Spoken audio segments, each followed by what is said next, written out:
अब होमिसाइड भनेको चाहिँ होमिसाइड लले नै कन्ट्रोल गर्ने र क्रिमिनल जुरिस्प्रुडेन्सकै अन्तर्गत चाहिँ रहेर चाहिँ यो होमिसाइड अगाडि बढेको हुन्छ। होमिसाइडको अब के हुन्छ त भन्दाखेरि तपाईँले चाहिँ अब होमिसाइड ले चाहिँ बडी अफ क्रिमिनल ल र नर्मसँग जोडिएको कुरा हो होइन। Define the criminality and culpability of human behaviour. यो चाहिँ ह्युमन बिहेभियरको क्रिमिनालिटी र तपाईँको चाहिँ त्यसको चाहिँ बिहेभियरमा चाहिँ डिपेन्ड हुने कुरा हो होइन। अब यसको चाहिँ कज चाहिँ के हुन्छ त भन्दा डेथ हो। हेर्नु ह्युमन बिङको डेथ हुनु भनेकै यो चाहिँ होमिसाइड हो होइन। अनि अब तपाईँको चाहिँ यसमा कस्तो हुन्छ त भन्दा अब कन्सेप्ट अफ होमिसाइड बुझ्नको लागि के अरे यसलाई चाहिँ क्रिमिनल जुरिस्प्रुडेन्स तपाईँहरूले अलिकति बुझ्नुपर्ने हुन्छ होइन। त्यहाँबाट आएर चाहिँ अब यो होमिसाइडलाई तपाईँले बुझ्नुहुन्छ। होमिसाइडलाई हेर्ने 2-3 वटा एप्रोचहरू छन्। जस्तो होमिसाइडलाई एउटा भिक्टिम बेस्ड एप्रोचबाट हेरिन्छ होइन। जस्तो अब तपाईँको चाहिँ हत्या भइसके पछाडि त्यसलाई चाहिँ मार्नेको मात्रै साइडबाट हेर्ने होइन नि त। जो मर्यो मर्नेको साइडबाट चाहिँ के छ त, जस्तो हाम्रो अहिलेको न्याय प्रणालीले तपाईँको चाहिँ कस्तो खालको न्याय दिन्छ त भन्दा अब तपाईँ ए भन्ने मान्छेले बी भन्ने मान्छेलाई मार्यो भने बी भन्ने मान्छेको परिवार चाहिँ उही शोक सन्तमा आफ्नो घरमा के हुन्छ। अब ए भन्ने मान्छेलाई उता सरकारी वकिलले चाहिँ काम कारबाही गरेर चाहिँ उता जेल चलन गरे हुन्छ। बी भन्ने मान्छेलाई न्यायको अनुभूति पनि त्यस्तो मजाले हुन पाउँदैन क्या। भन्न खोजेको मतलब हाम्रो त्यो एप्रोच चाहिँ यो 2टा तरिकाले हेर्ने भन्ने कुरा हुन्छ। हेर्नुहोस् होइन। अब भिक्टिम बेस्ड एप्रोचबाट हेर्दाखेरि चाहिँ तपाईँको चाहिँ के हो त भन्दाखेरि के अरे त्यसको असर र त्यसले चाहिँ त्यो ह्युमन एक्सनमा चाहिँ कस्तो खालको असर गर्छ भनेर चाहिँ त्यो भिक्टिम बेस्ड एप्रोचबाट यसलाई हेर्ने चलन छ भनेदेखि अर्को डिफेन्डेन्ट बेस्ड एप्रोचबाट पनि यसलाई हेर्नुपर्ने हुन्छ होइन। अब डिफेन्डेन्ट बेस्ड एप्रोचबाट हेर्दाखेरि चाहिँ उसले किन मार्यो, कसरी मार्यो, के इन्टेन्सनले मार्यो भनेर त्यो तपाईँको चाहिँ डिफेन्डेन्ट भनेको चाहिँ त्यो जो चाहिँ कल्पिट गर्ने हत्या गर्ने मान्छे चाहिँ छ त्यो मान्छेको साइडबाट चाहिँ हेर्ने। भनेपछि अब यो होमिसाइडलाई बुझ्दा तपाईँले 2टा एप्रोचलाई नबिर्सिनुहोस्। एउटा के अरे भिक्टिम बेस्ड एप्रोच र अर्को चाहिँ डिफेन्डेन्ट बेस्ड एप्रोच भनेर यसलाई भनिन्छ। अब जेनरली होमिसाइड भन्नाले तपाईँले सिम्पल डेफिनेसन दिँदा यसलाई कसरी बुझ्ने भन्दाखेरि homicide is the killing of human being by human being. क्या मान्छेले मान्छेलाई मार्ने भनेकै के हो त भन्दा होमिसाइड हो। अब यो जेनरल टर्ममा भन्दा चाहिँ के हो त भन्दाखेरि death of human being by another human being भन्ने कुरा हो।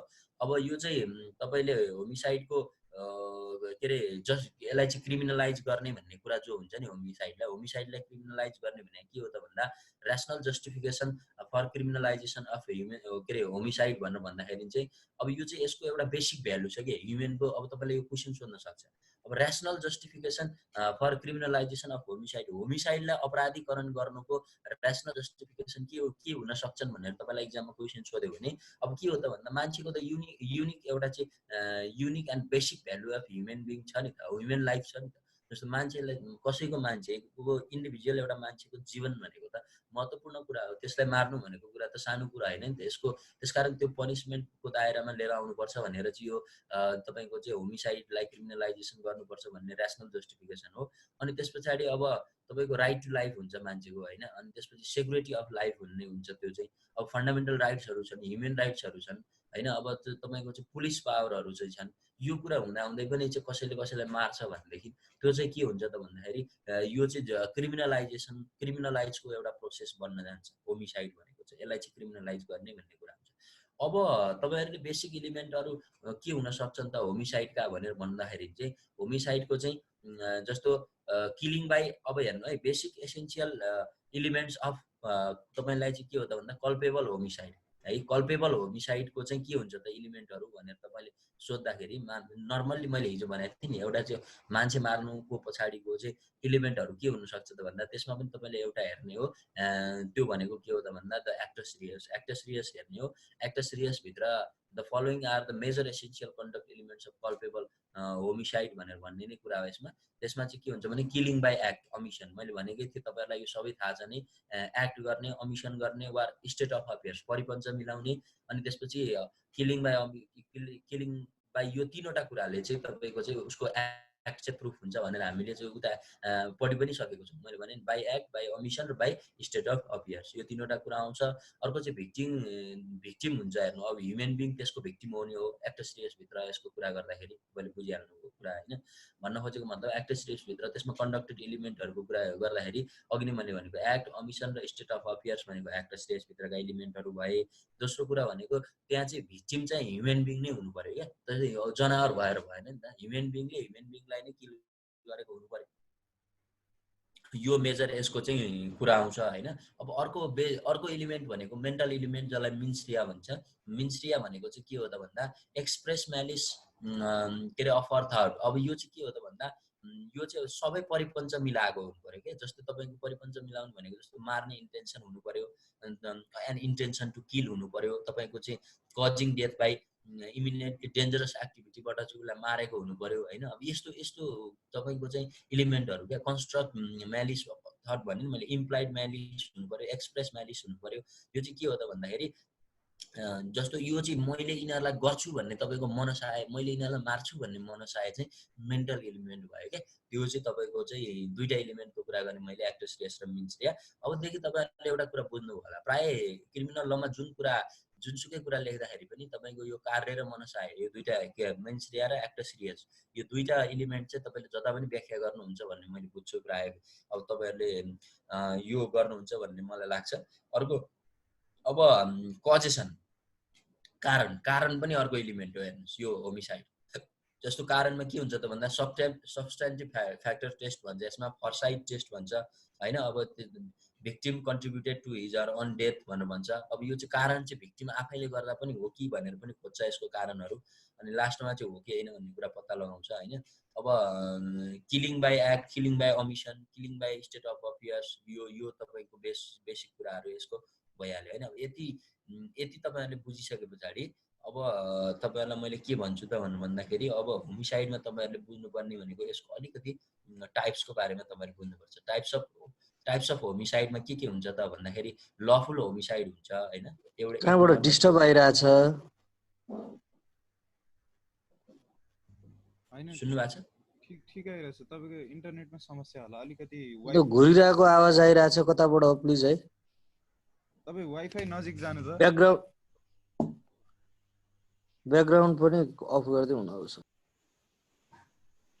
ओके, अब तपाईँहरूले टाइप्स अफ होमिसाइडको कुरामा चाहिँ मैले अब तपाईँहरूलाई गर्छु। यति मैले अघि भनेको ब्याकग्राउन्ड भन्दाखेरि अब तपाईँहरू इक्जाममा होमिसाइड के रहेछ, होमिसाइडको परिभाषा कसरी लेख्ने रहेछ, होमिसाइडसँग सम्बन्धित इलिमेन्टहरू के रहेछन् भनेर तपाईँले के अरे नर्मल कुराहरू लेख्नुहुन्छ भन्ने मेरो बुझाइ भयो।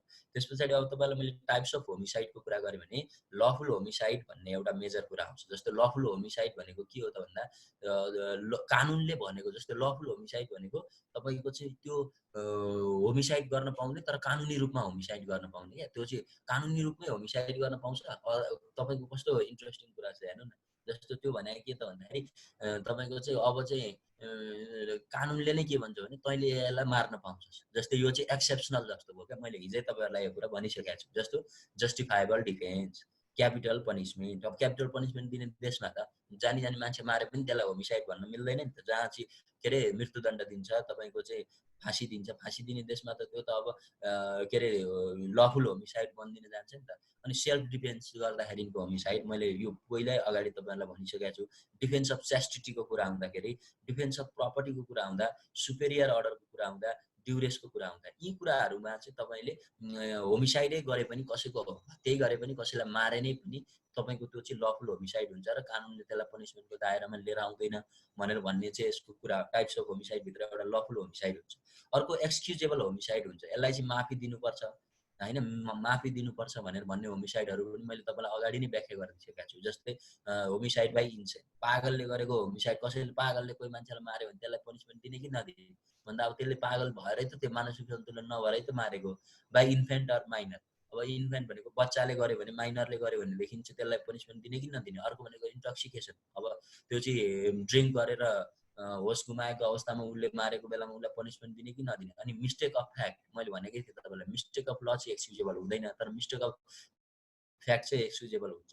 भने पछाडि दुईटा मैले होमिसाइडको कुरा के अरे तपाईँहरूलाई मैले अहिले गरिरहेको छु। एउटा भनेको तपाईँलाई लफुल होमिसाइड, अर्को भनेको एक्सक्युजेबल होमिसाइडको कुरा गरेँ। अब म दोस्रो नम्बरमा म के गर्छु त भन्दाखेरि भनेको मतलब लफुल होमिसाइड भित्र यो दुईवटा कुरा आउँछ, जस्टिफाइबल डिफेन्स र एक्सक्युजेबल के अरे हो लफुल होमिसाइड र कुरा त्यो भित्र के पर्छ तपाईँले बुझिहाल्नुभयो।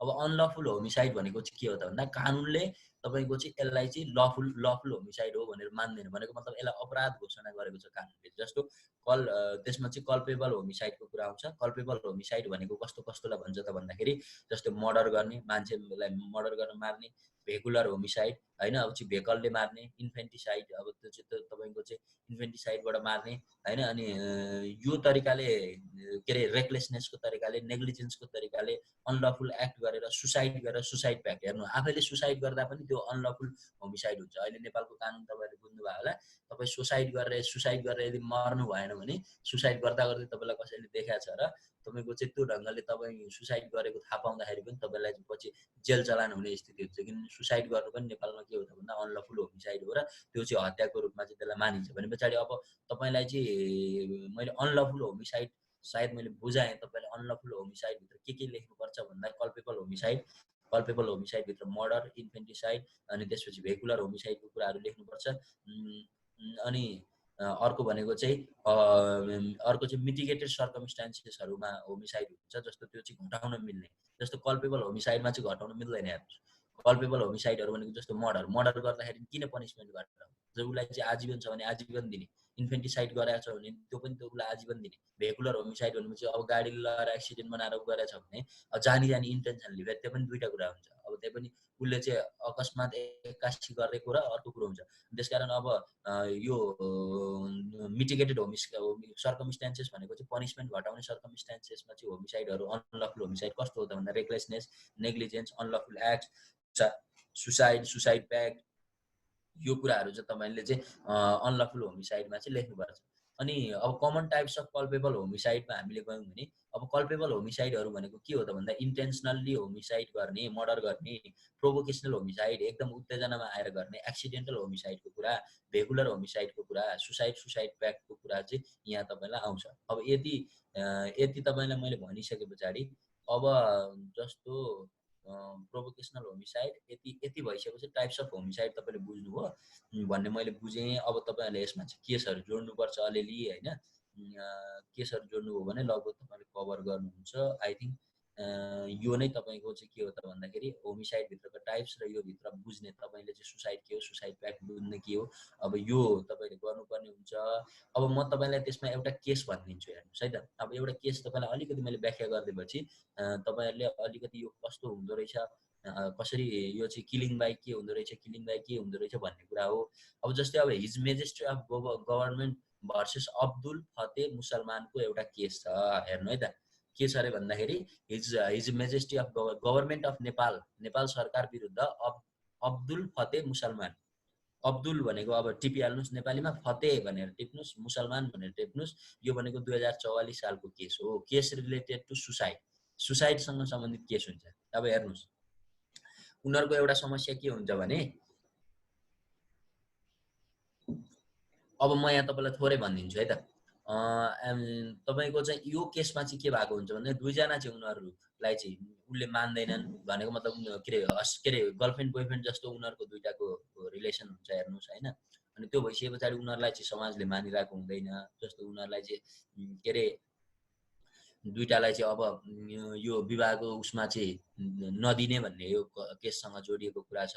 अनि त्यस पछाडि त्यो भएपछि दुईटैले के गर्छन् भने कोठामा उनीहरूको चाहिँ घरमा चाहिँ गएर केटा र केटीहरू दुइटै बसेर चाहिँ के गरिदिन्छन् भने अब हामीलाई सोसाइटीले स्वीकार गर्ने स्थिति नरहे पछाडि अब के गरौँ त भन्दाखेरि हामी चाहिँ अब चक्कुले हानेर चाहिँ मरौँ भनेर दुइटैले के गर्छन् भने पालो चाहिँ आफ्नो के अरे उसलाई चाहिँ चक्कुले हानेर छातीमा चक्कुले हानेर घोपेर मर्नलाई खोज्छन्। त्यो गर्दाखेरि केटी चाहिँ मर्छ, केटा चाहिँ मर्दैन क्या। यो अब्दुल फतेह मुसलमान चाहिँ मर्दैन। जस्तो ऊ चाहिँ अब लास्टमा चाहिँ धोकधोकी बाँकी हुन्छ र उसलाई हस्पिटल लगेर बचाउँछ। बचाइसके पछाडि कुरो के आयो त भन्दा अब उसले सुसाइड प्याक्ट गरेको भन्ने कुरा आयो नि त यहाँ त। अब के हो त भन्दाखेरि ऊ चाहिँ मरेको भएदेखि कुरै सिद्धिसक्यो। अनि तर ऊ चाहिँ नमरिसके पछाडि उसलाई चाहिँ के भयो त भन्दाखेरि अब तपाईको चाहिँ उसले चाहिँ त्यहाँनेरि के अरे सो डिफेन्डेन्ट इम्प्रिजमेन्ट उसलाई 6 वर्ष दियो क्या, 6 वर्षको सजाय चाहिँ उसलाई त्यतिखेर दियो क्या, किनकि उसले चाहिँ यस्तो सुसाइड प्याक्ट ट्राई गर्यो नि त, जस्तो उसले चाहिँ आफू पनि गर्यो र अर्कोलाई पनि सुसाइड गर्नको लागि उक्सायो भन्ने मानसिकता, प्लस चाहिँ यो गर्नु हुँदैन, यो क्रिमिनलाइज गरेको छ नेपालको कानुनले भनिसके पछाडि तपाईँको यो के अरे तपाईँको यो अब्दुल फतेह मुसलमानलाई चाहिँ के गरे त भन्दा 6 वर्षको पनिसमेन्ट चाहिँ दिएको छ क्या। भने पछाडि यहाँ के बुझ्नु पर्यो त भन्दा यो क्रिमिनल लमा चाहिँ तपाईँको कानुनले क्रिमिनलाइज गरेका कुराहरू तपाईँको चाहिँ जस्तो कानुनले क्रिमिनल गरिसकेको छ, यो कुरा चाहिँ अपराध हो भनेर भनिसकेपछि त्यो गरेपछि त्यस्तो भनिसके पछाडि पनि अपराध गर्यो भने चाहिँ त्यसलाई चाहिँ पनिसमेन्टको दायरामा लिएर आउँछ भने जस्तै यो सुसाइड प्याक्ट नेपालमा चाहिँ एउटा के हो त भन्दा अपराधको रूपमा चाहिँ यसलाई चाहिँ अगाडि लिएर आएको छ। जसरी यो अब्दुल फतेह मुसलमानलाई चाहिँ जसरी चाहिँ तपाईँको चाहिँ 6 वर्षको सजाय दियो, त्यहाँबाट के बुझिन्छ भने सुसाइड पनि एउटा के हो त भन्दा हाम्रो होमिसाइड भित्रको एउटा मेजर क्राइम हो भनेर बुझ्ने एउटा हामीलाई बाटो पनि भयो। अनि अरू कुराहरू पनि छन्, जस्तो तपाईँले अहिलेका कानुनहरूलाई चाहिँ तपाईँले चाहिँ हेर्नुपर्ने हुन्छ होइन। अब यो चाहिँ यो तपाईँहरूलाई म एउटा यो इङ्ग्लिसबाट पढ्ने साथीहरू जो हुनुहुन्छ तपाईँहरूलाई म यो एउटा नोट यो होमिसाइडसँग सम्बन्धित तपाईँहरूलाई म सेयर गरौँला होइन। अब यति मैले भने यसमा लगभग तपाईँले अब सबै अघिको भनेको जस्तो होमिसाइडका टाइप्सहरूमा लफुल होमिसाइड, अनलफुल होमिसाइडभित्र कस्ता टर्मिनोलोजी रहेछन् होइन। अब त्यसभित्र चाहिँ तपाईँको मर्डरको कुरा, तपाईँको चाहिँ के अरे इन्फेन्टिसाइडको कुरा, त्यस पछाडि तपाईँको चाहिँ यो इन्फेन्टिसाइडको कुरा र तपाईँले जस्तो अहिले यो के अरे एउटा छ नि मैले भने नि तपाईँलाई चाहिँ के अरे एक्सिडेन्टलको कुरा, यो कुराहरू चाहिँ यो कुरा अनि नेग्लिजेन्स, रेकलेसनेस, सुसाइड प्याक्ट यिनीहरू सेरोफेरोमा बसेर तपाईँले अनलफुल होमिसाइडहरू भने क्या यिनीहरू रहेछन् भनेर बुझ्नुभयो भने तपाईँलाई सजिलो होला, मलाई जहाँसम्म लाग्छ है त। ठिक छ, अब मैले यति भनिसके पछाडि अब आज तपाईँहरूसँग अलिअलि क्वेसन र त्यसको एन्सर कसरी लेख्ने भनेर डिस्कस गराउँछु म थोरै। मैले होमिसाइड थोरै बाँकी थियो जस्तो लाग्यो तपाईँहरूलाई, अलिकति कम्प्लिट नहोला भनेर मैले हिजो भ्याइएन, त्यस पछाडि आज अलिकति भनिदिएको छु। अब जस्तो एउटा क्वेसन तपाईँहरूलाई, अब यो इक्जाममा सोधेको क्वेसन, पास्ट क्वेसन तपाईँहरूलाई के अरे जस्तो क्वेसन यसरी सोध्छ, तपाईँहरूले एन्सर कसरी लेख्ने भन्ने कुरा चाहिँ म जस्तो एउटा कुरा है, सुरुमा एउटा क्वेसनमा जाउँ हामी। तपाईँलाई क्रिमिनल लको एउटा मेजर क्वेसन के हो त भन्दा जस्तो टेरिटोरियल जुरिस्डिक्सन अफ क्रिमिनल ल भनेर तपाईँलाई चाहिँ अब सोधिदियो क्वेसन हेर्नुहोस् इक्जाम। जस्तो राइट सर्ट नोट्स अन के अरे टेरिटोरियल जुरिस्डिक्सन अफ क्रिमिनल ल होइन। अब क्षेत्रगत तपाईँको चाहिँ क्षेत्राधिकार भनेको क्रिमिनल लको कस्तो प्रकृतिको हुन्छ वा के हो भनेर तपाईँलाई इक्जाममा क्वेसन रेज भयो एउटा। अब इक्जाममा क्वेसन आयो, तपाईँले त्यो क्वेसनलाई कसरी ट्याकल गर्ने अब यहाँ बुझ्न तपाईँलाई जरुरी छ। फर्स्टमा मैले यही कुरा तपाईँलाई चाहिँ बुझाउन गइरहेको छु। फर्स्टमा हेर्नुहोस्, अब टेरिटोरियल जुरिस्डिक्सन अफ क्रिमिनल ल भन्यो भने तपाईँले सुरुमा के लेख्ने त भनेर भन्दाखेरि जुरिस्डिक्सन टिप्दै जानुहोस् है, यो अलिअलि टिप्नुहोस् है सबैले। जस्तो तपाईँले टिप्नुभयो भने यो हुन्छ, जस्तो तपाईँले सुरुमा क्षेत्राधिकारको बारेमा 2 देखि 4 लाइन लेख्नु है। कुरो बुझ्दै हुनुहुन्छ नि मेरो? क्षेत्राधिकार भन्यो पहिला टेरिटोरियल जुरिस्डिक्सन अफ क्रिमिनल ल भनेर सोधेको क्वेसन छ भने त्यसमा सुरुमा तपाईँले गर्नु पर्यो के त भन्दाखेरि क्षेत्राधिकार भनेको के हो भनेर 2 देखि 4 लाइनमा लेख्नुहोस्, पहिलो काम।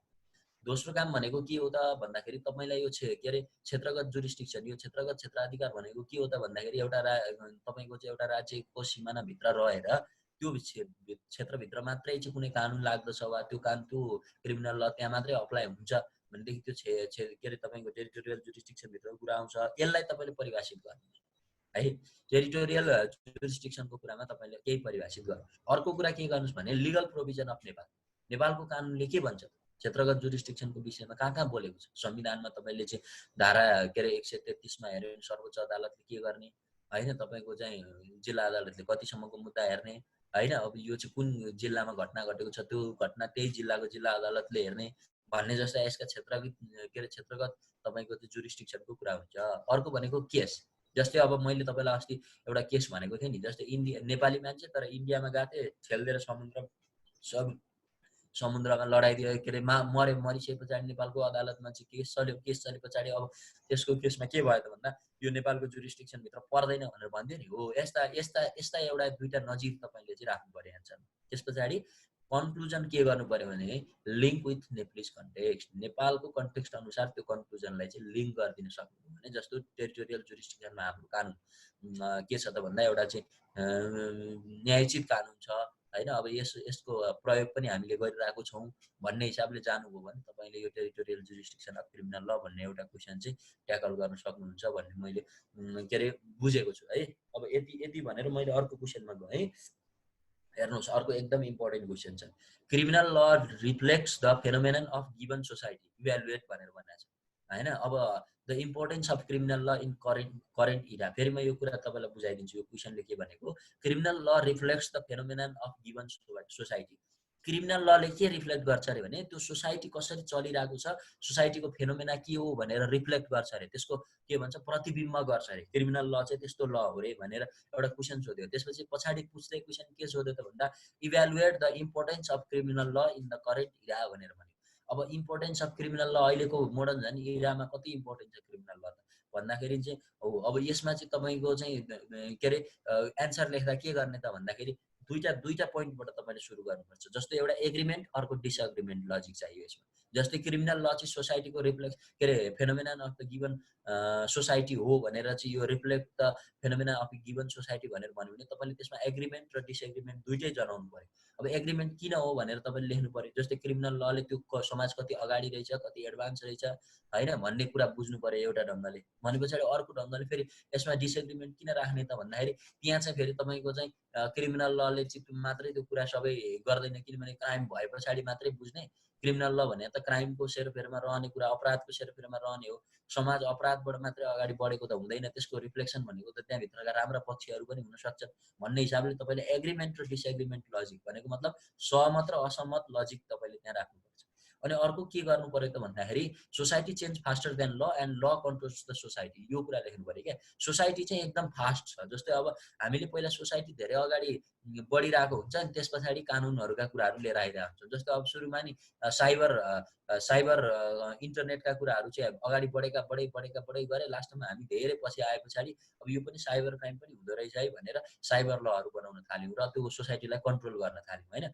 अब के हो त भन्दा यो चाहिँ के भन्दा सोसाइटी चेन्ज चाहिँ फास्टर देन ल भनेर चाहिँ अलिकति एक्सप्लेन गर्नु पर्यो अर्को बुदामा। अनि अर्को के गर्नु पर्यो भने criminal law as negative control भनेर भन्नु पर्यो। क्रिमिनल लले जहिले पनि के गर्छ त भन्दा नेगेटिभ कुराहरूलाई कन्ट्रोल गर्नको लागि यो कुरा चाहिँ आएको हुन्छ भनेर तपाईँहरूले सुरुमा चाहिँ बुझ्नु पर्यो। भनिसके पछाडि अर्को कुरो भनेको के हो त भन्दा क्रिमिनलाइजेसन अफ ह्युमन कन्डक्ट। अब यो एकदम इम्पोर्टेन्ट कुरा छ। जस्तै अब यसमा चाहिँ क्रिमिनलाइजेसन अफ ह्युमन कन्डक्ट कसरी हो त भन्दा अब ह्युमन कन्डक्टहरू कुन क्रिमिनलाइज हुन् कुन होइनन् भनेर मैले अघि नै तपाईँहरूलाई पढाइसकेको छु। जस्तो अब तपाईँलाई नेपालको कानुनले जस्तो के कुरालाई क्रिमिनल मानेको थियो, जस्तो तपाईँको चाहिँ अघि मर्डरको कुरालाई मान्यो हैन। अब त्यहाँ चाहिँ रेकलेसनेस, के अरे सुसाइड प्याक्ट, यस्ता कुराहरू कानुनले नै के गरेको छ त भन्दा हाम्रो ह्युमन बिहेभियरलाई चाहिँ क्रिमिनलाइज गरेको छ भने त्यो क्रिमिनलाइज गरेका बिहेभियरहरू भनेका अब के हुन् त भन्दाखेरि हाम्रो सोसाइटीमा चाहिँ त्यस्ता कुराहरू देखियो भने ती चाहिँ हाम्रो पर्सनालिटी र हाम्रो सोसाइटीलाई रिफ्लेक्ट गर्ने घटनाहरू हुन् भनेर बुझ्नु पर्यो। अब इम्पोर्टेन्स डिस्कस गर्न तपाईँहरूले सकिहाल्नुहुन्छ। अब अहिले चाहिँ तपाईँको चाहिँ संसारमा चाहिँ कति प्रकृतिका क्राइमहरू छन्, जति एडभान्स सोसाइटीहरू, जति चाहिँ तपाईँको चाहिँ धनी सोसाइटीहरू हुन्, जति चाहिँ तपाईँको चाहिँ विकसित भएका देशहरू हुन्, तिनीहरूमा पनि तपाईँको चाहिँ के अरे फौजदारी अपराधहरू त मौलाई छ। भने पछाडि त क्रिमिनल ल त के हो त भन्दा यो सोसाइटीको एउटा अभिन्न अङ्ग भए जस्तो भइसक्यो। यदि क्राइम गर्नेलाई तपाईँको चाहिँ मान्छेले त अब अहिले जे पनि गर्न थालिसक्यो। हेर्नुहोस् अब तपाईँको चाहिँ अर्गनाइज क्राइम गर्नेदेखि लिएर हरेक कुरा, जस्तो अमेरिका जस्तो देश त त्यति विकसित भने देशहरूमा त तपाईँको रात दिन त्यत्रा मान्छेहरू मरिरहेछन्, त्यत्रा क्राइम भइरहेछन्। भने पछाडि त क्रिमिनल ल भने त समाज विकास हुँदैमा, समाजको चाहिँ तपाईँको चाहिँ धनी हुँदैमा चाहिँ क्रिमिनल क्राइमहरू घट्ने भन्ने कुरो चाहिँ हुँदैन। त्यसकारण चाहिँ अब के अरे यसको लागि चाहिँ तपाईँले के हो त भन्दाखेरि अब महत्त्व चाहिँ जति छ यसको एकदमै बढेर गएको छ भन्ने सेरोफेरोमा रहेर तपाईँहरूले यो क्रिमिनल ल reflects the phenomenon of given society भनेर चाहिँ यसलाई व्याख्या गर्नुभयो भने राम्रो हुन्छ जस्तो लाग्छ मलाई। अर्को कुरो म जाउँ। जस्तो अब criminal law is the instrument for keeping peace and order in society by punishing criminal भनेर रहेछ।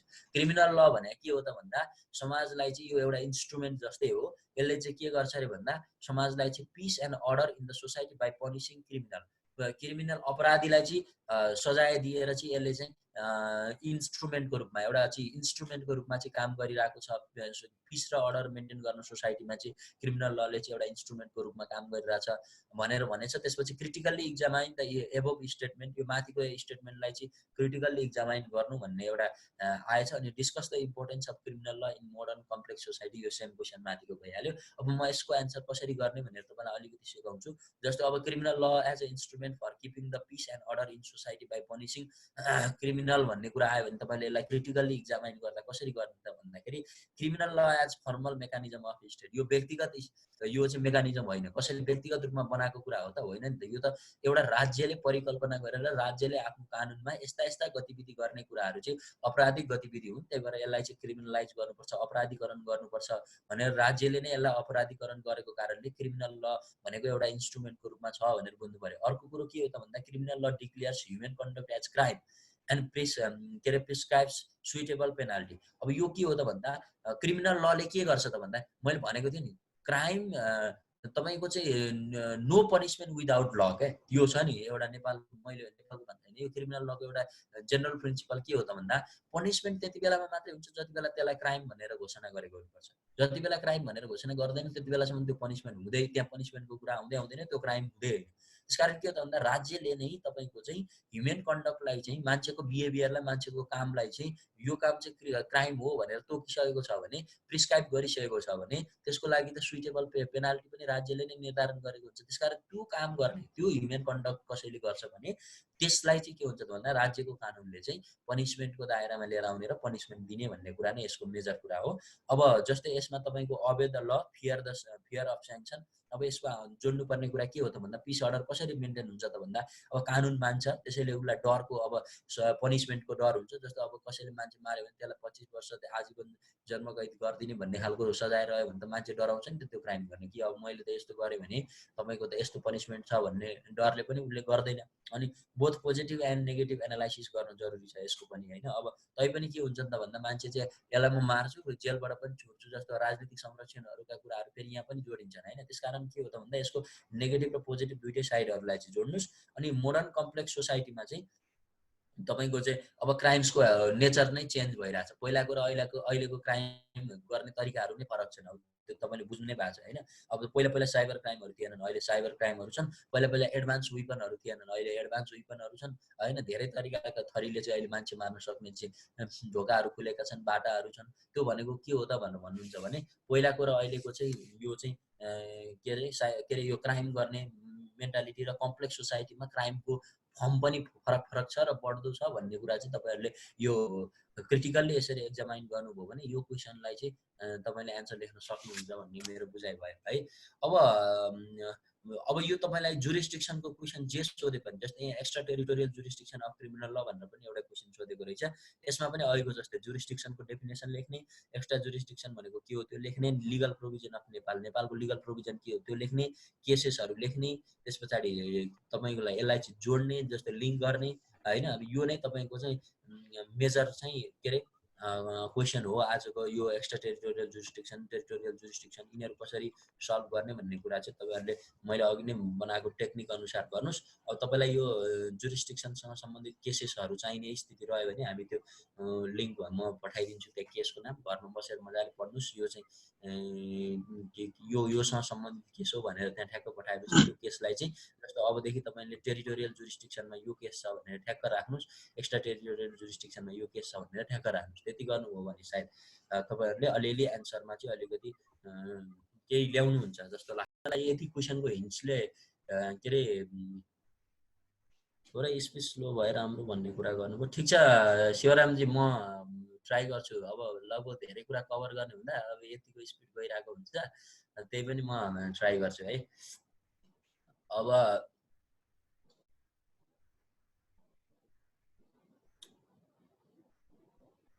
सुरु गरौँ। The major function of the criminal law is to criminalise human conducts भन्ने एउटा क्वेसन सोध्दो रहेछ हेर्नुहोस् है तपाईँहरूलाई। जस्तो अब क्रिमिनल ल भनेको चाहिँ ह्युमन कन्डक्टलाई चाहिँ क्रिमिनलाइज गर्नु, क्रिमिनलाइज ह्युमन कन्डक्ट्स भन्ने कुरामा बेस्ट रहेर चाहिँ एउटा क्वेसन सोधेको रहेछ। Do you agree above statement भन्ने एउटा क्वेसन, अनि discuss the function of criminal ल।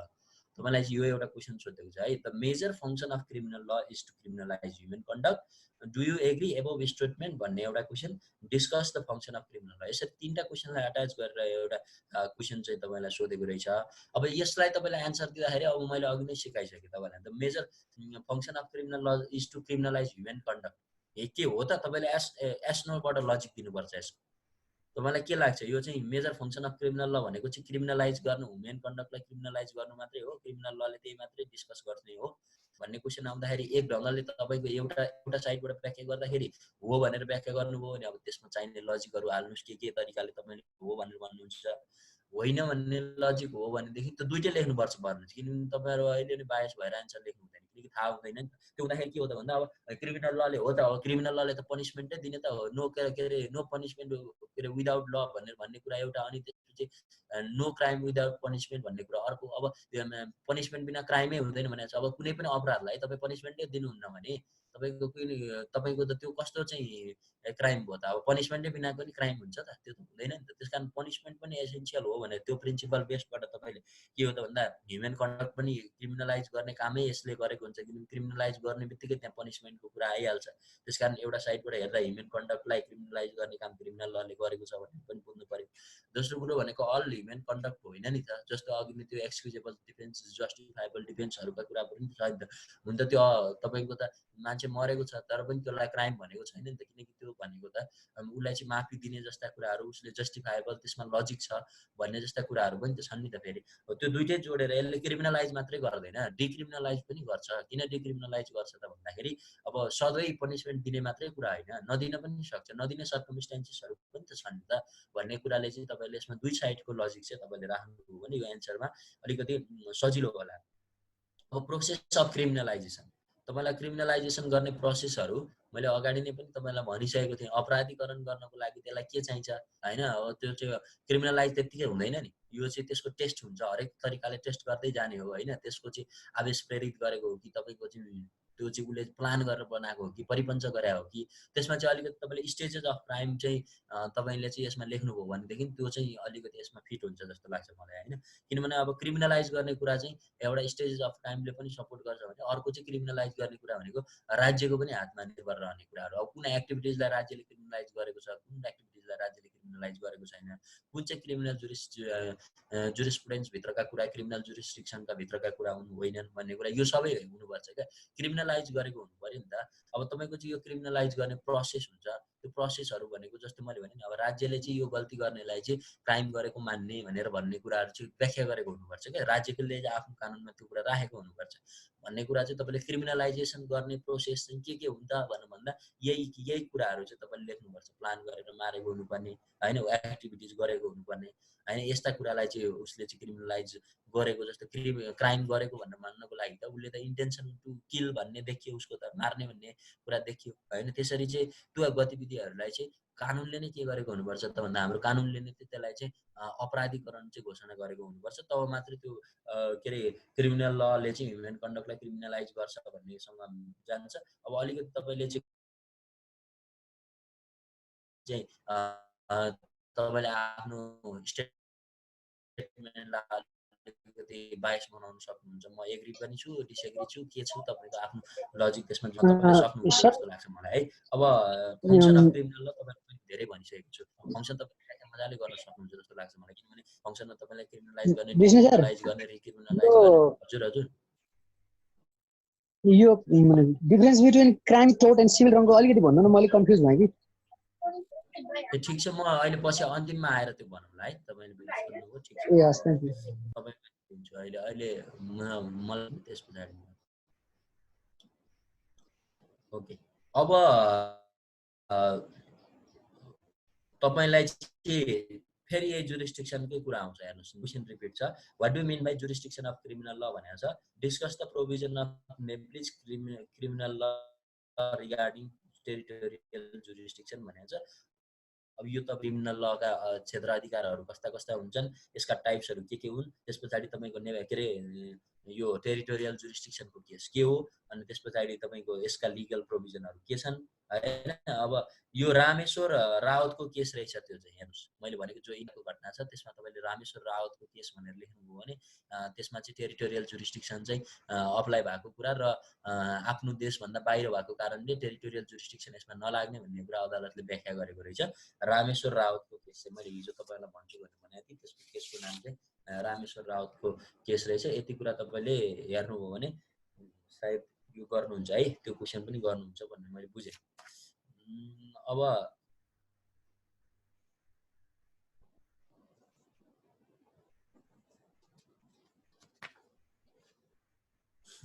अब प्रिन्सिपलहरू पनि सोध्छ तपाईँलाई इक्जाममा हेर्नुहोस्, त्यहाँ प्रिन्सिपलहरू तपाईँको सिलेबसमा छ होला नि होइन? तपाईँहरूसँग सिलेबस छ भने त्यहाँनिर सिलेबसमा तपाईँको प्रिन्सिपल अफ क्रिमिनल ल भनेर तपाईँलाई क्वेसन सोधेको छ, धेरै सोधेको छ। हेर्नुहोस् कति धेरै क्वेसनहरू सोधेको छ। Is the principal of x post facto ल इन्कर्पोरेटेड अन्डर द नेप्लिज क्रिमिनल ल। अब यो प्रिन्सिपलहरू नेप्लिज कन्टेक्स्टमा प्रयोग भएका छन् कि छैनन् भन्ने क्वेसनहरू चाहिँ तपाईँलाई रेज गर्छ। त्यसमा तपाईँले नेपालको प्र्याक्टिस जोडेर लेख्नुपर्छ। एकदम तपाईँले यहाँनिर ख्याल गर्नुहोस्। तपाईँहरूले जस्तो अब कन्स्टिट्युसनमा राइट टु जस्टिसका कुराहरू चाहिँ छन् होइन। अब तपाईँको चाहिँ केस लजहरू नेपालमा अति नै धेरै छन्। केस लजहरू अहिलेको मुलुकको क्रिमिनल कोडमा पनि यो प्रोभिजनहरू राखेको छ, प्रिन्सिपलहरू राखेको छ, डेफिनेसन यिनीहरूको क्रिटिकल इभ्यालुएसनहरू गरेको छ।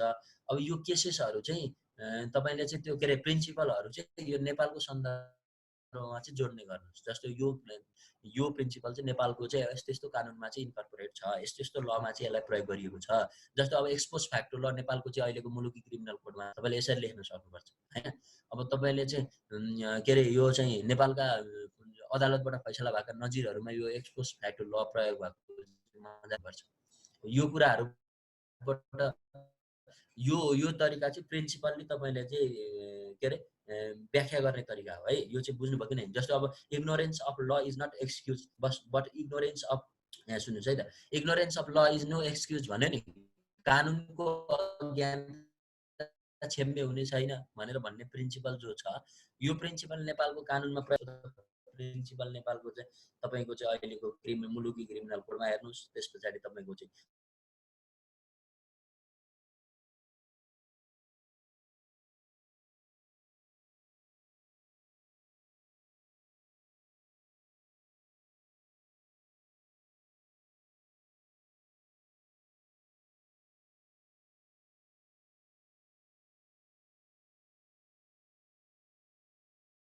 साउन्ड आएन त?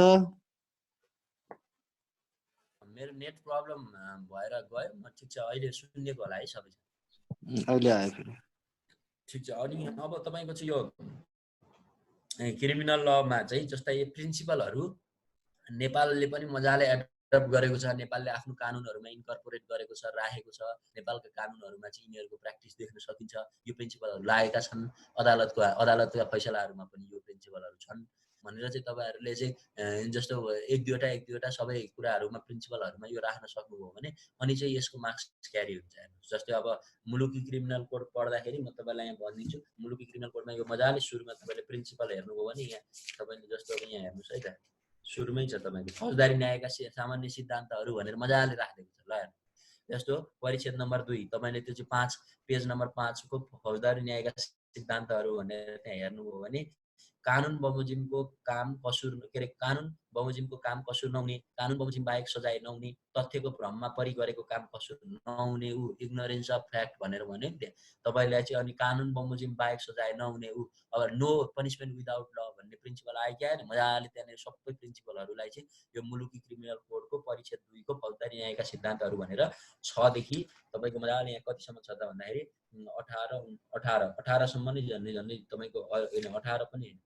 लगभग कति छ त भन्दा 25-26 सम्म चाहिँ तपाईँको चाहिँ मजाले यो कुराहरू छ। तर यसमध्ये तपाईँलाई धेरै चाहिँदैन, 4-5-6वटा जति भएदेखि पुग्छ।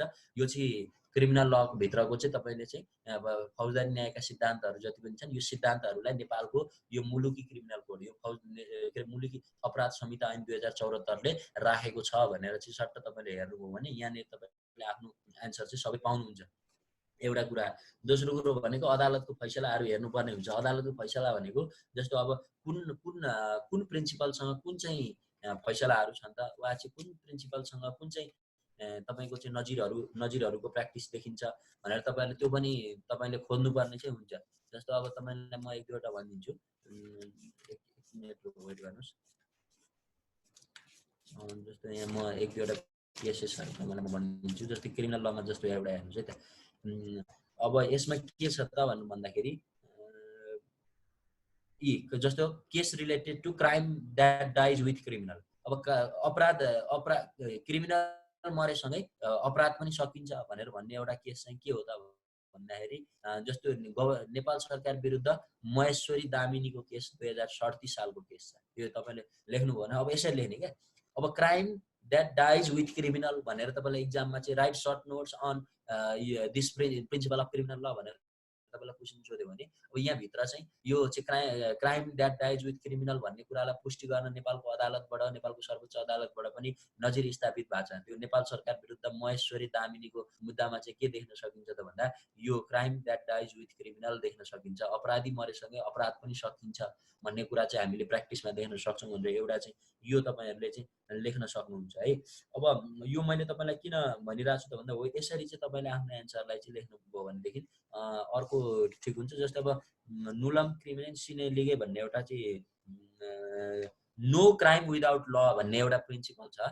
यो नो क्राइम विदाउट ल भन्ने प्रिन्सिपलमा जस्तै नेपालको एउटा केस के छ त भन्दा मनिष श्रेष्ठ विरुद्ध चाहिँ गभर्नमेन्ट अफ नेपाल यो चाहिँ केस 2070 सालको केस हो। हेर्नुस् तपाईले अब यो केस लेखिदिने अनि त्यसपछि यसमा के लेख्ने त भन्दा कानुनै थिएन भने त्यसलाई सजायको दायराभित्र कसरी लिएर आउने अनि नो क्राइम विदाउट के अरे ल भन्ने कुरा चाहिँ यहाँबाट आउँछ क्या। त्यो क्राइमै भएन किनकि त्यसले त्यो चाहिँ कानुनै थिएन भनेपछि त्यसलाई कसरी भएछ अपराध भनेर घोषणा गर्ने त भन्ने कुरा तपाईले आउँछ हो। यसरी चाहिँ तपाईले यीसँग सम्बन्धित चाहिँ एउटा केस राख्न सक्नुहुन्छ। अब इन्ट्रेस्ट देखाउनु भयो भने त म पठाइदिन्छु, मसँग सबै छन् हैन।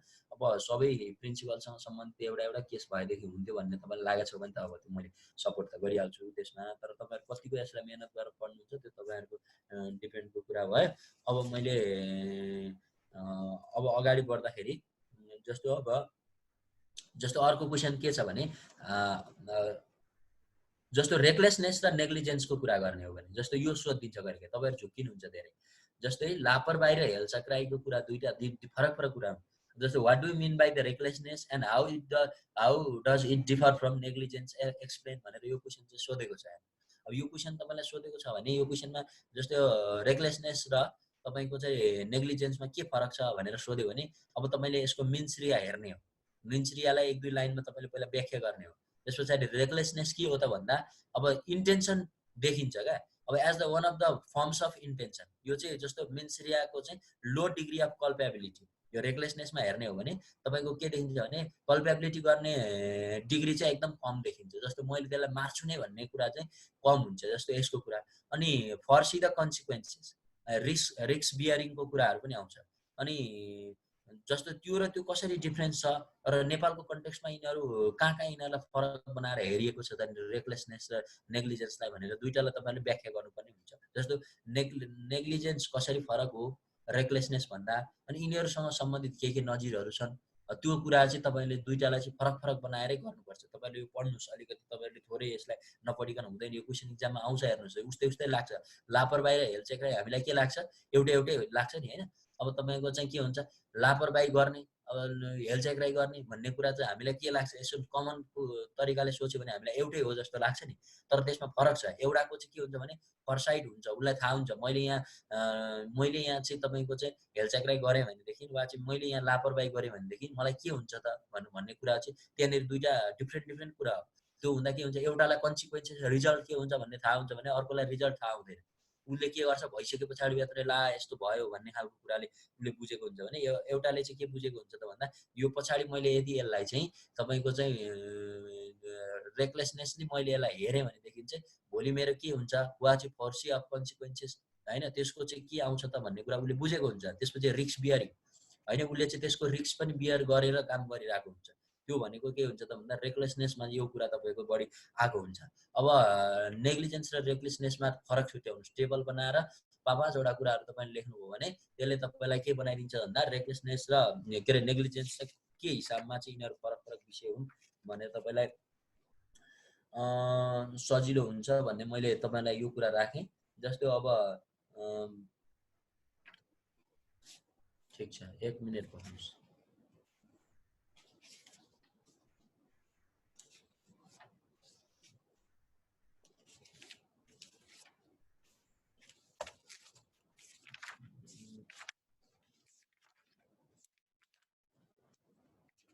उहाँले मलाई क्वेसन एउटा त्यहाँ रेज गर्नु भएको छ रेकलेसनेस र तपाईको चाहिँ यो के रे नेग्लिजेन्स यिनीहरुमा हामीले कसरी फरक खोज्ने कसरी फरक भेटाउने भन्ने कुरा चाहिँ उहाँले राख्नु भएको छ हैन अब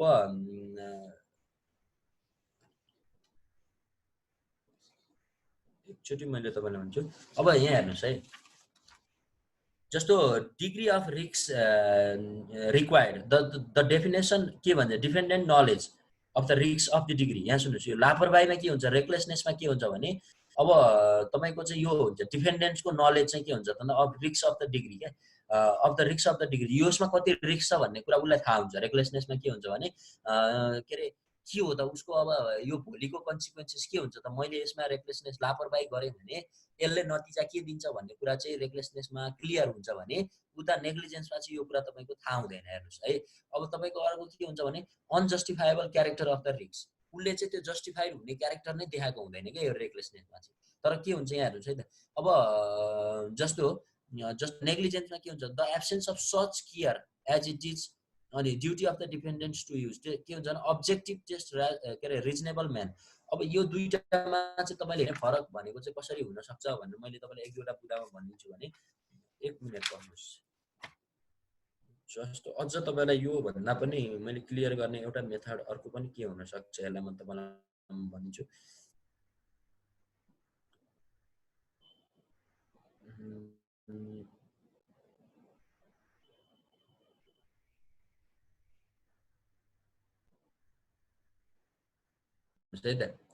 अब नेग्लिजेन्समा के आउँछ भन्दा it is a killing of human being by another human being who fails to fulfil due care of killing of human being क्या त्यसले केयरै नगरिकन गर्ने भन्ने killing without desire and knowledge of result हेर्नुहोस् अब यो नेग्लिजेन्समा के आउँछ तपाईले एउटा कुरा लेख्नुभयो भने जस्तै उसको मार्छ तर उसको मार्ने के हुन्छ त डिजायर हुँदैन नलेज पनि हुँदैन उसलाई जस्तै अब यो मर्छ भन्ने उसको डिजायर हुँदैन क्या कुरो बुझ्नुभयो कि नै मैले तपाईलाई के भने भन्दाखेरि नेग्लिजेन्सको एउटा पोइन्ट के रहेछ त भन्दा desire and knowledge of result चाहिँ हुँदैन उसको चाहिँ मार्ने र उसको त्यो इच्छा चाहिँ त्यो म घटना घटाउँछु भन्ने इच्छा चाहिँ हुँदैन the gross negligence result killing with negligence अब यो चाहिँ तपाईको के हुन्छ त भन्दा नेग्लिजेन्सको चाहिँ एउटा मेजर कुरा भयो क्या बुझ्नुभयो नि अब जस्तो अघि मैले के भनेको थिएँ जस्तो फर्सी हुन्छ उसमा चाहिँ रेकलेसनेसमा चाहिँ के हुन्छ त भन्दा रिजल्ट के आउँछ यदि मैले यस्तो गरेँ भने रिस्क के हुन्छ यसको भन्ने कुरा उसले बुझेको हुन्छ फरसाइट हुन्छ त्यसमा रेकलेसनेसमा भने नेग्लिजेन्समा चाहिँ रिजल्ट के आउँछ भन्ने कुरा बुझेको हुँदैन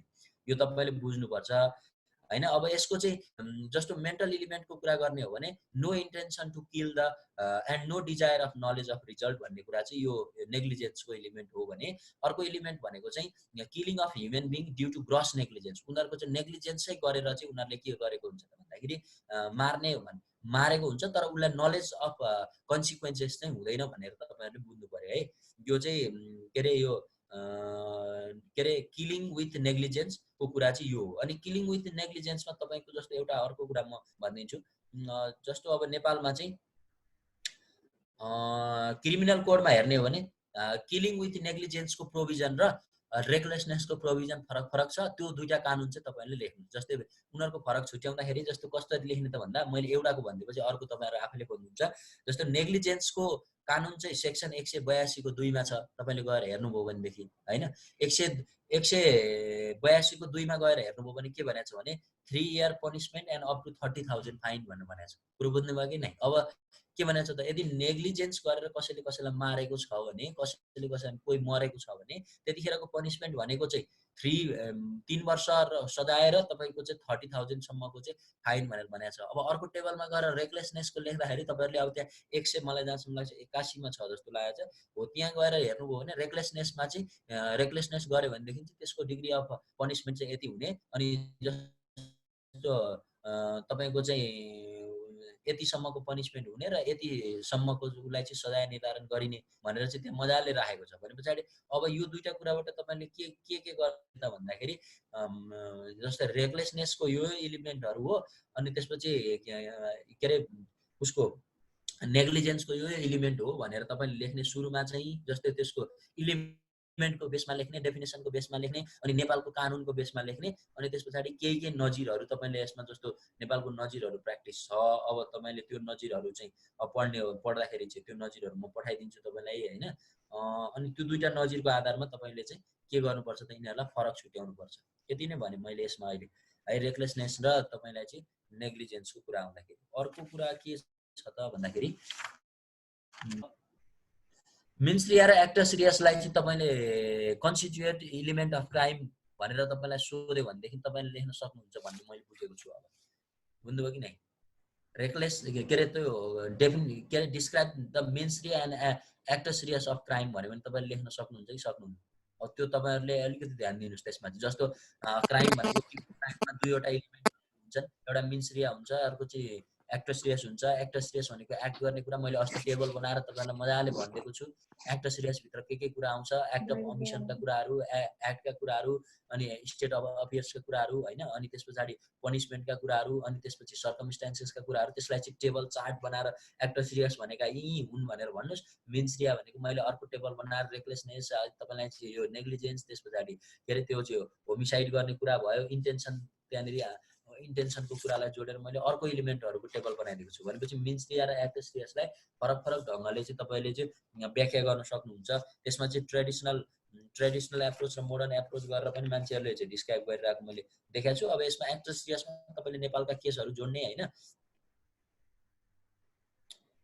त्यो टेबल अस्ति मैले गरिदिएको छु। तपाईँ यहाँ मध्ये केही साथीहरूलाई के अरे यो भिडियोमा के अरे अडियो हेर्नु न, अडियोमा त कुरा छ त, हामीले चाहिँ लिङ्क पनि त अडियोको लिङ्क पनि त बनाएको छौँ त, त्यहाँ क्वेसन गर्नुभएको रहेछ। अनि त्यसमा चाहिँ अब नेपालको एक दुईवटा नजिरहरू तपाईँलाई राख्न मैले सिकाइहालेँ। जस्तो त्यो मैले पश्चिमको एउटा केस भनेको थिएँ, भुवने बस्नेत छेत्रीको केस, जहाँ चाहिँ एक्टस रियस हो कि होइन भनेर प्रुफ भएन होइन, किनभने लासै भेटिएन। लास नभेटिसके पछाडि के क्वेसन आयो त भन्दा एक्ट गरेको प्रमाणित भएको छैन भन्ने खालको केसेसहरू त्यहाँनिरबाट पनि देखिन्छ होइन। अब मिन्स रियाको कुरा आउँदाखेरि मिन्स रियासँग सम्बन्धित त झन् तपाईँको चाहिँ कति धेरै के अरे कुराहरू चाहिँ छ।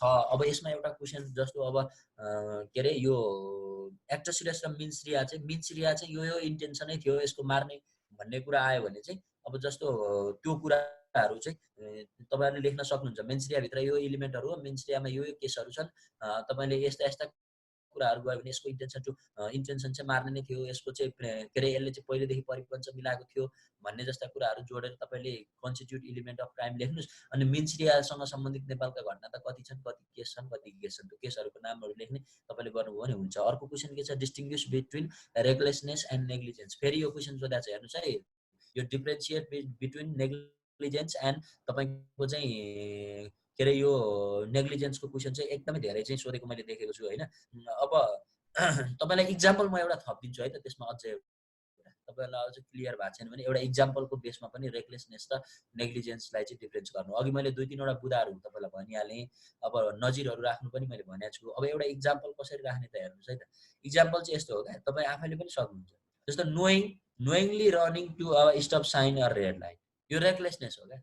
रेकलेसनेसले के भन्छ त भन्दा अब रेड लाइट बलिरहेछ, तपाईँ चाहिँ रेड लाइट बलेको थाहा हुँदा हुँदै तपाईँले लाइन क्रस गर्नुभयो भने के हुन्छ, त्यो तपाईँको रेकलेसनेस होइन हो। यो इक्जाम्पल भनेको रेकलेसनेसको इक्जाम। तपाईँलाई थाहा छ क्या यसको रिजल्ट के आउँछ भन्ने कुरा पहिल्यै थाहा छ। तपाईँ भन्न खोजेको मतलब अब मैले रेड लाइट भएको बेलामा क्रस गरेँ भने मेरो एक्सिडेन्ट हुनसक्छ भन्ने कुरा तपाईँलाई पहिले थाहा हुँदा हुँदै पनि तपाईँ रेड लाइट क्रस गरेर जानुभयो भने त्यो तपाईँको रेकलेसनेसको विषय भयो। बुझ्नुभयो कि भएन?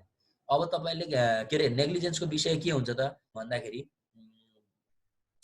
अब जस्तो फेलिङ टु टर्न, क्या टर्न गर्नलाई फेल हुनु। जस्तो अब तपाईँको यहाँ टर्न लिनुपर्छ भनेर सिम्बल छ होइन, अब तपाईँको चाहिँ तपाईँले टर्न लिनै सक्नु भएन, अब के हुन्छ त्यो तपाईँलाई थाहा छैन क्या। जस्तो अब तपाईँ गाडी चलाइरहनु भएको छ, टर्निङ आयो होइन, अब टर्निङमा तपाईँले यहाँ टर्न लिनुपर्छ भन्ने कुरा पनि तपाईँलाई थाहा छ होइन। अब टर्निङ लिनुपर्छ भन्ने थाहा हुँदा हुँदै पनि तपाईँले टर्न लिन सक्नु भएन होइन। त्यो किन तपाईँको नेग्लिजेन्सले गर्दाखेरि तपाईँ पूर्व तयारीमा हुनुहुन्थेन वा केही हुँदैन थियो भने अब तपाईँ टर्न नलिँदाखेरि के हुन्छ तपाईँलाई ठ्याक्कै अब सबै यो नै हुन्छ भन्ने रिजल्ट त थाहा छैन नि त होइन अब त्यसलाई चाहिँ कानुन के हुनसक्छ भोलि मलाई यस्तो हुन्छ त्यो होइन नि त किनभने तर तपाईँ रेड लाइटमा जब क्रस गर्नुहुन्छ नि त्यहाँ त तपाईँले कानुनको दायरा आइहाल्छ तर तपाईँ त्यहाँ त आकस्मिक रूपमा त्यस्तो स्थिति बन्यो नि त तपाईँको नेग्लिजेन्स भनेको त त्यो देखियो नि त र अर्को पनि कुरा के छ भन्दाखेरि के अरे यो यो कुरा तपाईँले व्याख्या गर्दाखेरि चाहिँ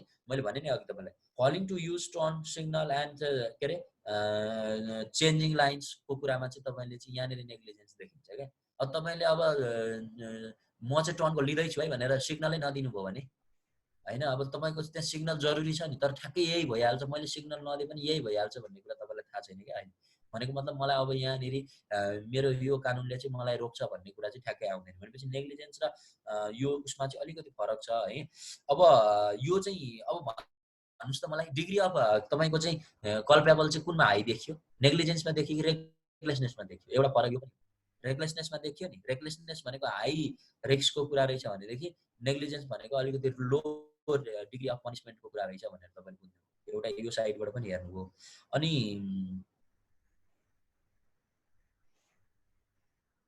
यति कुरा तपाईँले लेख्नुभयो भने यो रेकलेसनेस र उसमा तपाईँले गर्न सक्नुहुन्छ अब मैले अगाडि बढ्दाखेरि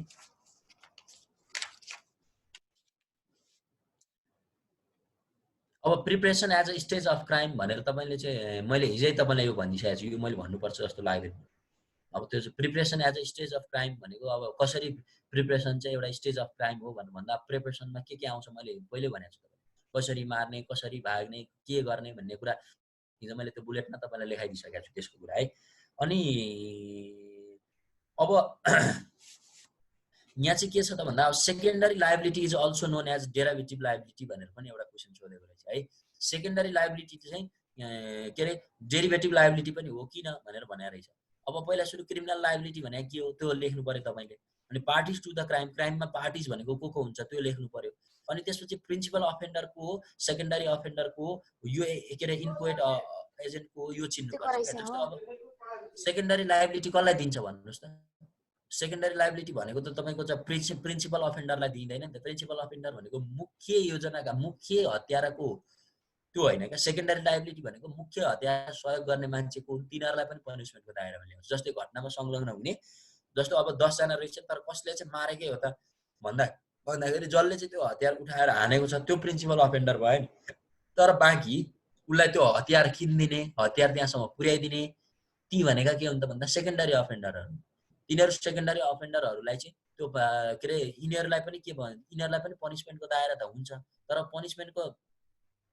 तर हामीलाई पनिसमेन्टको दायरा हुँदै गर्दाखेरि पनि हामीलाई तिनीहरूको लायबिलिटी तिनीहरूलाई दिने पनिसमेन्ट चाहिँ प्रिन्सिपल अफेन्डर बराबरको पनिसमेन्ट चाहिँ हुँदैन यसमा नेपालको कानुनहरू छन् तपाईँले अलिकति मुलुकी क्रिमिनल कोड पढ्नुहोस् त्यसमा थाहा पाउनुहुन्छ यसलाई चाहिँ सेकेन्ड डिग्री लायबिलिटी भनेर भन्छ अनि त्यस पछाडि सेकेन्ड डिग्री लायबिलिटीमा चाहिँ यो के हुन्छ त भन्दाखेरि सेकेन्ड डिग्री लायबिलिटीमा चाहिँ यो सेकेन्डर अफेन्डरका कुराहरू चाहिँ आउँछ कुरो बुझ्नु लागि भएन मैले यति भने पछाडि यो तपाईँले secondary liability is also known as the derivative liability किन भनेर भन्दा यो कुरा बुझ्नुभयो र केही फिक्सन इक्जाम्पलहरू तपाईँले काल्पनिक इक्जाम्पलहरू राखेर पनि यसलाई व्याख्या सक्नुहुन्छ जस्तो लाग्छ मलाई मैले भनेको कुरो बुझ्नु भयो कि भएन तपाईँले बुझ्नुभयो मैले के भने सेकेन्डरी लायबिलिटी भनेको मलाई हाम्रो शिवरामजीले इसारा गर्नु त बुझ्नु भएको छ तपाईँले यो बुझ्नु भएको छ सेकेन्डरी लायबिलिटीको कुरा बुझ्नु ओके ठिक छ मैले तपाईँको ह्यान्ड रेजले मैले बुझेँ कि तपाईँहरूले बुझ्नु भयो भन्ने कुरा चाहिँ जस्तो यो कुरा मैले किन भनेको त भन्दाखेरि तपाईँको चाहिँ अघिको एउटा इक्जाम्पलले नै क्लियर गर्छ तपाईँले हत्यामा संलग्न हुने व्यक्तिहरू जो डाइरेक्ट हत्या गर्नलाई संलग्न नभए पनि त्यो सर्कमस्टान्सेसहरू मिलाउन जो छन् तिनीहरू भनेका सेकेन्डरी तपाईँको चाहिँ लायबिलिटीको दायराभित्र आउने मान्छेहरू हुन् भनेर मैले तपाईँलाई यो क्वेसनको एन्सर गरेँ अब म अर्को क्वेसनतिर जाउँ अब जस्तो अब अर्को क्वेसन भनेको के छ त भन्दा अब what do you mean by private defence भन्ने एउटा क्वेसन चाहिँ दोज हु सपोर्ट तपाईँको चाहिँ क्राइम भन्ने कुरा नै हो ठिक हो तपाईँले भनेको कुरा त्यहाँ कमेन्टमा आएको कुरा ठिक छ अब तपाईँको चाहिँ यहाँ हेर्नुहोस् है what do mean by private defence भनेर भनेको छु मैले प्राइभेट डिफेन्सको बारेमा तपाईँलाई डिटेल पढाएको छु प्राइभेट डिफेन्समा के अरे डिफेन्स टु प्रपर्टीको कुराहरू डिफेन्स टु तपाईँको चाहिँ लाइफको कुराहरूमा डिफेन्स टु तपाईँको चाहिँ के अरे च्यास्टिटीको कुराहरू छ त्यहाँ चाहिँ तपाईँको चाहिँ के अरे ड्युरेसको कुरा छ सुपेरियर अर्डरको कुरा छ त्यहाँ तपाईँले हेर्नुभयो भने इज एक्सेसिभ युज अफ के अरे force allowed for the protection of the life and the limb of defender discuss the light of the decided case भनेर भनेको रहेछ अब यो प्राइभेट डिफेन्ससँग सम्बन्धित केसहरूको आधारमा डिस्क्राइब गर भनेर तपाईँलाई क्वेसन सोधेको रहेछ हेर्नुहोस् अब यो चाहिँ यो पहिला सोधेको क्वेसनमा के छ त भन्दाखेरि अब तपाईँको मैले हिजो च्यास्टिटीसँग सम्बन्धित एक दुईवटा केसहरू प्राइभेट डिफेन्समा तपाईँलाई मैले भनिदिएको छु अनि नेसेसिटीसँग सम्बन्धित पनि तपाईँलाई मैले भनिदिएको छु जस्तो त्यो नेपालको एउटा केस छ त्यो चाहिँ भोकमरी लाग्दाको केस भनेर भनेको छु अब प्रपर्टी कसैले लुट्यो भने प्रपर्टीको विरुद्ध पनि तपाईँले डिफेन्स गर्न पाउने अधिकारको विषयमा पनि मैले तपाईँहरूलाई अलिकति आइडियाहरू चाहिँ दिएको छु होइन यति कुरा भनेपछि तपाईँले प्राइभेट डिफेन्सको सम्बन्धमा केही न केही कुराहरू गर्नुहुन्छ भन्ने मैले बुझेँ अब मेरो कुरा तपाईँहरूलाई जस्तो अब अरू क्वेसनहरू के हुन सक्छ मैले त क्वेसनहरू लगभग यति भेटेको छु आफ्नो साइडबाट यति क्वेसनहरू मैले गरेको छु तपाईँहरूले पनि त्यहाँ एक दुईवटा क्वेसनहरू रेज गर्नुहोस् त तपाईँहरूसँग छ भने त्यो क्वेसन पनि डिस्कस गरौँ 24 जना हुनुहुन्छ भने त थाहा नदिने कुरा रह्यो होइन अब ऊ हेर्नुहोस् ऊ यसरी क्वेसन सोध्छ ए टु बी म तपाईँलाई बारम्बार इक्जाम्पल दिँदै पढाइरहेको छु नि यो ए टु बीले बीले सीलाई भन्ने जस्तो A to from goldsmith a gold ring of showing to his wife but failed to return के अरे to return it and sold to C and instead of returning to the goldsmith A has committed any offense अब यो चाहिँ A ले B लाई B ले C लाई भन्ने बेसमा रहेर चाहिँ यो क्वेसन चाहिँ सोधेको छ अब जस्तै तपाईले यसको लागि अरु केही हैन अब यो चाहिँ तपाईले चिटिङको सँग सम्बन्धित कानुन बुझ्नुभयो भने यो क्वेसनलाई तपाईले ट्याकल गरिहाल्नुहुन्छ मैले भने थिएँ चिटिङसँग सम्बन्धित नेपालको कानुन कति हो त भनेर भन्दाखेरि जस्तै अब 249 भनेको कस्तो हो चिटिङसँग सम्बन्धित एलिमेन्ट भनेको त्यही हो डिसअनेस्ट हुने कुरा हो हैन इमानदारीता नदेखाउनु भनेको यसको मेन्टल एलिमेन्ट हो भने अब फिजिकल एलिमेन्ट भनेको के अरे यसको चाहिँ कार्य भौतिक कार्य भनेको के हो त प्रोहिबिटेड रिजल्ट कज बाइ डिसेबिसन अब यसमा चाहिँ जस्तो चिटिङसँग सम्बन्धित भनेको चाहिँ के हो त भन्दाखेरि यो चाहिँ एक्सपेक्ट नगरेको कानुनले लफुल नमानेको रिजल्ट आउनु भनेको चाहिँ चिटिङ गरेको भन्ने बुझिन्छ अब यसमा चाहिँ एउटा केस छ जनक बहादुर विरुद्ध डोम बहादुर को केस चाहिँ यो एकदमै इम्पोर्टेन्ट केस हो तपाईले लेख्नुभयो भने हुन्छ यो केसको नाम चाहिँ चिटिङसँग जोडेर तपाईले एउटा यही घटनामा यसरी नाम A to B C to D आउँदा नि केसको नाम लेखेर यो घटनाले पनि पुष्टि गर्छ भनेर चाहिँ तपाईले लेख्न सक्नुहुन्छ अर्को भनेको how crime is of rape is constitute अब यो त बुझ्नु नै भएको छ रेप एन्ड इन्सिस्टमा मैले हिजै भनेको छु रेपको प्रोभिजन र इन्सिस्टको प्रोभिजन फरक छ रेप भनेको तपाईको चाहिँ जबरजस्ती गरिने कुरा इन्सिस्टमा चाहिँ इन्सिस्ट पनि एउटा रेपकै प्रकृति त हो तर यो के हो त भन्दा इन्सिस्ट भनेको हाडनाता गरेनीमा गर्ने फरक किसिमको अपराध हो सेक्सुअल अफेन्सेस भित्र पर्छ तर रेप भनेको त कस्तो कुरा हो त भन्दा उसको कन्सेन्ट बिना गरिने कुरा हो इन्सिस्टमा कन्सेन्ट हुन पनि सक्छ जस्तो अब नातागोतामा तपाईको सहमतिमै त्यस्तो सेक्सुअल इन्टरकोर्स भयो भने त्यसलाई त्यो त अब जस्तो त्यसमा सहमति भन्ने एलिमेन्ट त तर आउन त आएन तर रेपमा त त्यो एलिमेन्ट छैन किनभने बिना सहमति जबरजस्ती गर्ने भन्ने कुरा हो तर इन्सिस्टलाई त अब हाम्रो कानुनले के गर्दै त भन्दा हाडनाता गरेनीमा रगतको सम्बन्ध भएको ठाउँमा सेक्सुअल इन्टरकोर्स भनेको चाहिँ यो चाहिँ अपराध हो भनेर भनेको कारणले मात्रै यिनीहरू फरक कुरा हुन् इन्सिस्ट भएर रेपमा चाहिँ तपाईको नेपालको कानुनको प्रोभिजन फरक छ हिजो मैले डिटेलली तपाईलाई लेखाएको छु यो तपाईले बुझ्नु भएको छ राइट सर्ट नोट्समा कतिवटा 3टा लेख भनेर रहेछ रिलेटिभ लायबिलिटी बुझिहाल्नुभयो इन्टक्सिकेसन बुझिहाल्नुभयो एबर्सनको त्यत्रो धेरै कुरा लेखाइदिएको छु ट्राफिकिङ अफ ह्युमन बिङको मैले हिजै ह्युमन बिङलाई ट्राफिक गर्न मिल्दैन नेपालको चाहिँ ऐन छ 2064 को human trafficking and transportation act 2064 भन्ने कुरा त्यो बुझिहाल्नुभयो कसैले पनि कसैलाई चाहिँ सहमति नै भए पनि नभए पनि कसैलाई ट्राफिकिङ गर्न पाउँदैन ह्युमन बिङलाई भन्ने कुरा नै त्यसमा आउने हो एबर्सन तपाईले मजाले लेख्न सक्नुहुन्छ भोलिन्टियर र नन भोलिन्टियरको कुरा मैले हिजो मजाले भन्दैकै छु रक्सी खाएको बेलामा इन्टक्सिकेसनको टाइममा चाहिँ अब उसले चाहिँ कुनै किसिमको अनैतिक कार्यहरू गरेको छ भने त्यो इन्टक्सिकेसनको कार्यलाई चाहिँ छुट दिने सम्भावना हुन सक्छ त्यो चाहिँ केही सर्कमस्टान्सेसहरू हेरेर हैन जस्तो अब उसको लाइसेन्सलाई चाहिँ सिज गर्ने तर गाडी चलाउँदै उसले इन्टक्सिकेट गरेर कसैलाई मारेको छ भनेदेखि उसले जानी गरेको होइन भन्ने विचारमा त्यसमा पनिशमेन्ट घटाउन सक्ने कुरा आउँछ अनि रक्सी खाएर होस गुमाएको बेलामा उसले गरेको कार्यलाई चाहिँ के मानिँदैन त भन्दा उसले चाहिँ जानी गरेको अपराधको रूपमा मानिँदैन भन्ने कुराहरू र नेपालको तपाईले इन्टक्सिकेसन गर्दाखेरि पनि जस्तो मैले हिजो तपाईलाई केही कुराहरू भनेको छु रिलेटिभ लायबिलिटी भनेको बुझिहाल्नु होला